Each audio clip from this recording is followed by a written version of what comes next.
Hai teman-teman, hari ini saya berada di Kampung Muara Tebas, iaitu kira-kira 35 km dari pusat Bandaraya Kuching. Okey, satu perkara yang ingin saya kongsikan kepada teman-teman pada hari ini ialah terdapat satu tinggalan sejarah yang mana terdapat sebuah tanah, sebuah kubur, iaitu satu kubur yang miliknya, ada yang menyatakan milik tersebut ia milik seorang lelaki dan ada juga yang mengatakan ia milik seorang wanita.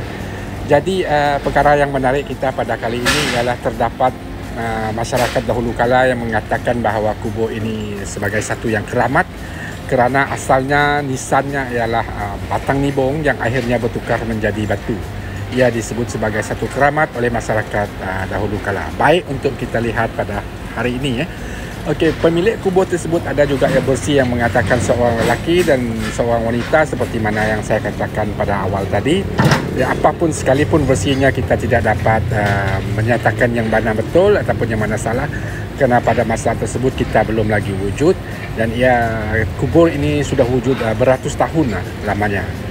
Jadi kita hanya mendengar, kita hanya mendengar daripada cerita-cerita orang dahulu kala. Jadi ada satu versi yang menyatakan bahawa kubur ini milik seorang lelaki yang asalnya dari keturunan kerajaan Sentubong, yang mana beliau hendak berlayar masuk ke Sungai Muara Tebas dan akhirnya meninggal dunia di tempat tersebut. Ada yang menyatakan beliau mati lemas karam dan dikuburkan di kawasan ini. Jadi untuk sebagai tanda tanah perkuburannya, tapak perkuburannya, maka diambilkan nibong lalu dipacakkan di kawasan ini.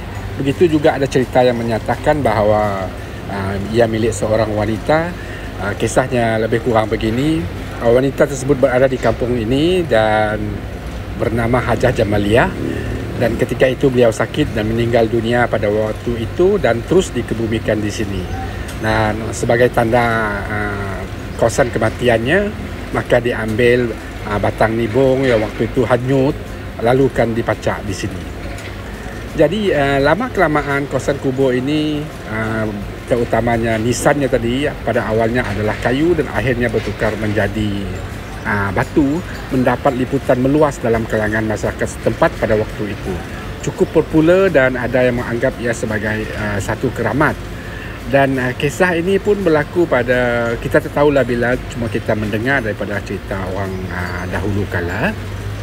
Jadi ada juga kisahnya tentang satu kumpulan yang cuba hendak mengambil batang nibong tersebut untuk dijadikan, kita tak tahu dijadikan azimatkah, dijadikan apakah. Jadi tiba-tiba mereka datang, sekumpulan tadi datang ke sini dan memotong menggunakan parang.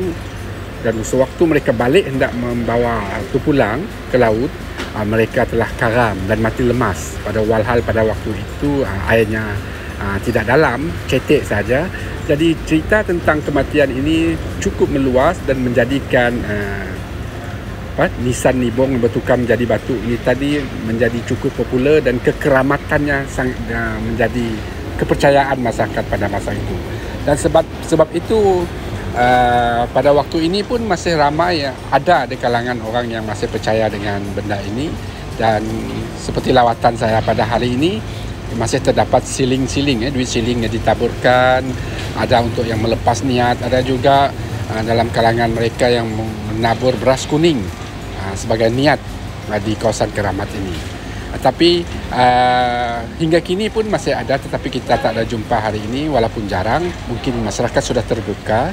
Jadi apabila kita melihat kepada yang dikatakan keramat ini, dan mungkin dahulu satu perkara seperti terdedah, masyarakat dulu tidak terdedah dengan perkembangan luar, tidak ada internet, tidak ada surat khabar, tidak ada televisyen. Tapi sekarang sudah terbuka luas, kita boleh search saja Google bagaimana batang nibong yang akhirnya boleh menjadi keras dan bertukar menjadi batu. Jadi kalau ikut dalam istilah sains kita sebut fosil.